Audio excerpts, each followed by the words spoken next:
Greetings, Wanderer. It is my pleasure to introduce you to a unique tour.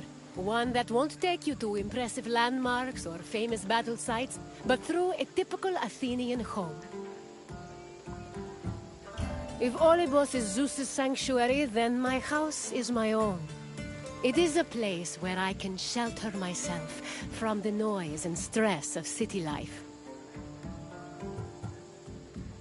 For an outgoing people like the Greeks, the house was a refuge of privacy. Inside, they could escape from the constant demands of civic life to enjoy the simple pleasures of family life. Look for me when you are done, and we can discuss the things you've seen. Farewell for now.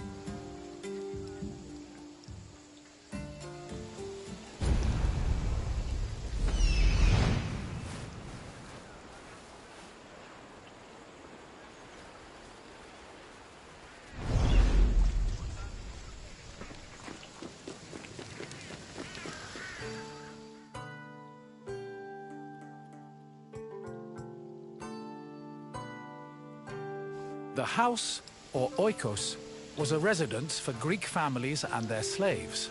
Contrary to modern houses, which look outward, the Greek household was built to look inward on a courtyard. The courtyard was the house's central fixture. It was the building's main source of daylight, and also the location of religious altars dedicated to worship. The building itself was made up of familiar accommodations, including bedrooms, storage rooms, a kitchen, and a living room. Women were generally in charge of tending to the home, which in Greece was called oikonomia, a term that inspired the modern word economy.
A plaster was a corridor that connected a house's courtyard to its residential section. Archaeological evidence from the city of Olynthos reveals that pastors were added to Greek home design in the 5th century BCE.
Greeks had no qualms about combining their work and their private lives, and many of them worked from home.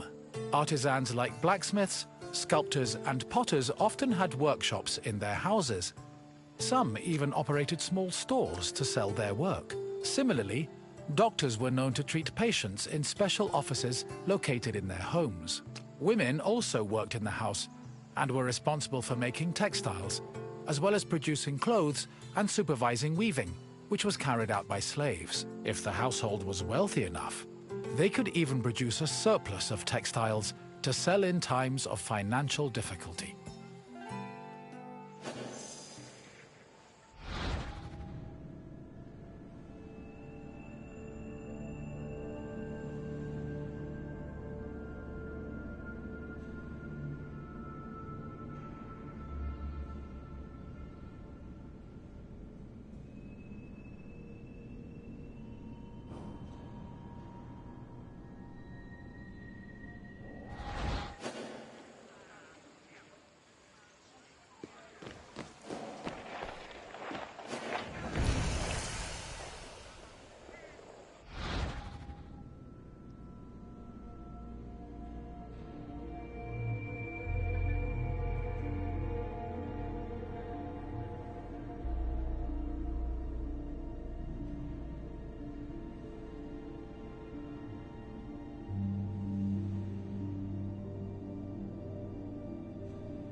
The inner courtyard was the nexus of the house.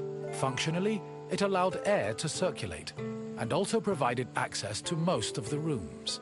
It also sometimes housed a well or a cistern that collected rainwater. In the center of the courtyard was an altar to Zeus Hercules, who served as the protector of the household. Women would often use the space to sew and cook, while children used it as a play area. Furthermore, if the family had pets or animals, the courtyard was where they were allowed to run free.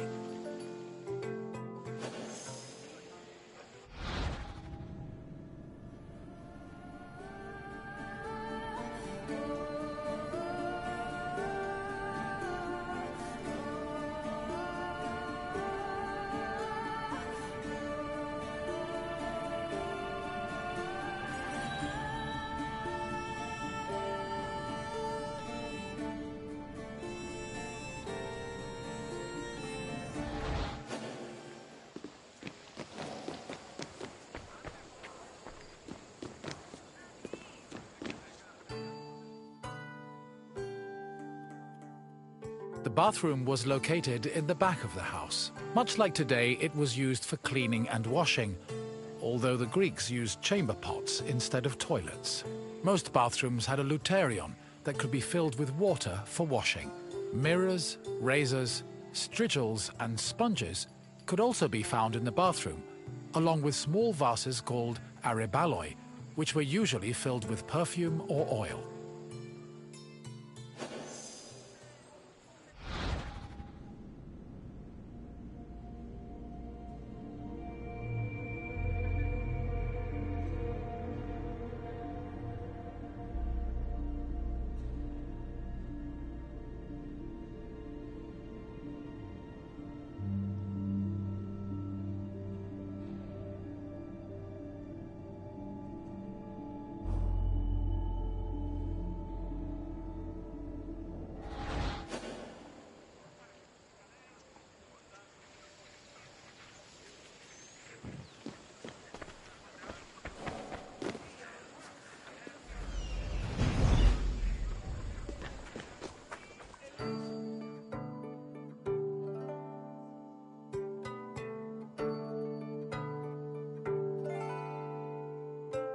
Greek homes had kitchens where the family's meals were prepared. The Greeks did not often eat meat, except during special occasions like banquets or after sacrifices. They had mainly a grain-based diet, eating staples such as bread, porridge, or a barley cake called maza. They also occasionally ate poultry, fish, and other seafood, as well as fruits, vegetables, goat milk and cheese, and olive oil. Food was cooked on a tripod, or sometimes in a klibanos, which was a sort of mobile oven. Other cooking implements included braziers, mortars and pestles, a spit to hold food over a fire, platters, and frying pans. The family also used the kitchen to store food in containers called pithoi.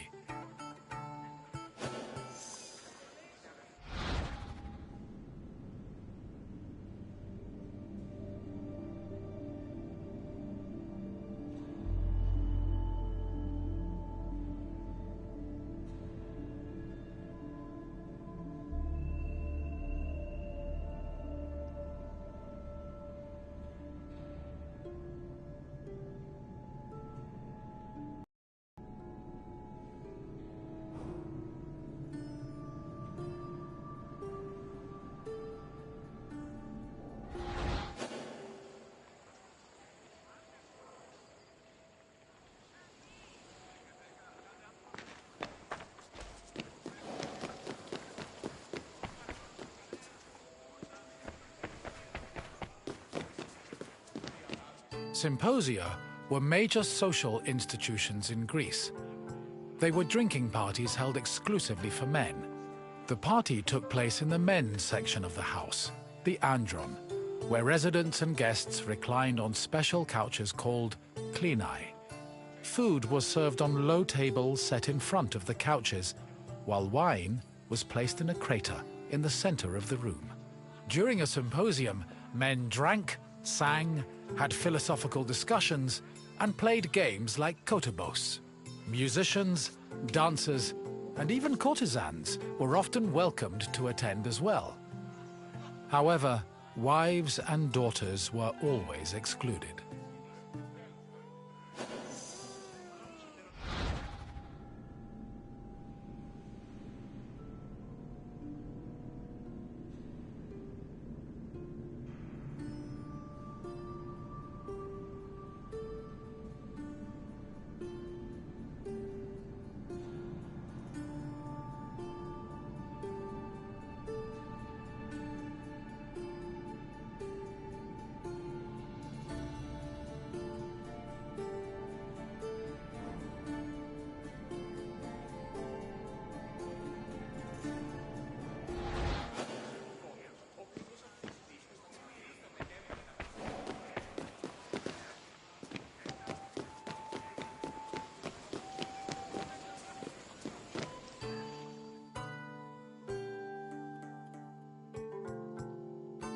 The Pyrgos, or upper stories, was the women's quarter of the house, where they could pursue their activities and observe the city without being seen themselves.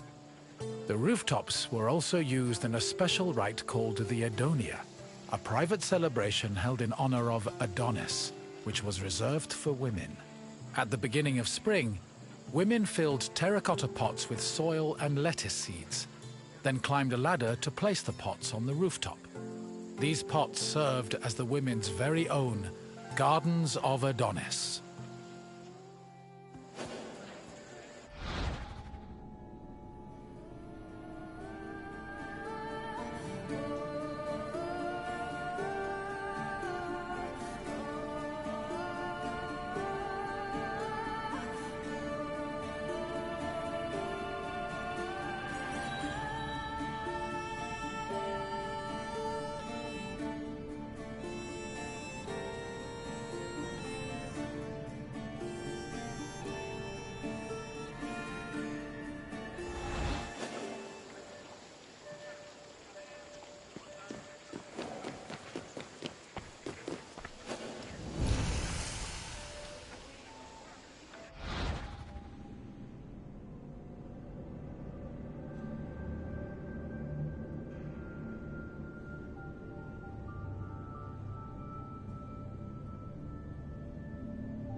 I hope you now have a better understanding of the routines and home life of the Greek people. What would you like to do next? Then let's start with a simple question. Which group of people celebrated the Adhonia? Correct. The Adhonia was celebrated by women of all stations. Let's move on to the next question. Which of the following was known as the protector of the household?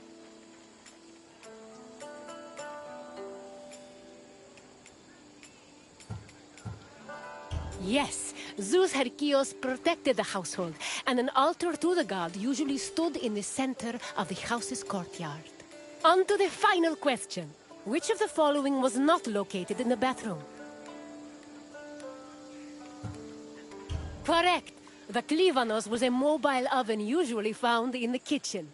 It seems you really know your way around Greek homes. Well done, Wanderer. Farewell, Wanderer, and thank you for visiting my city.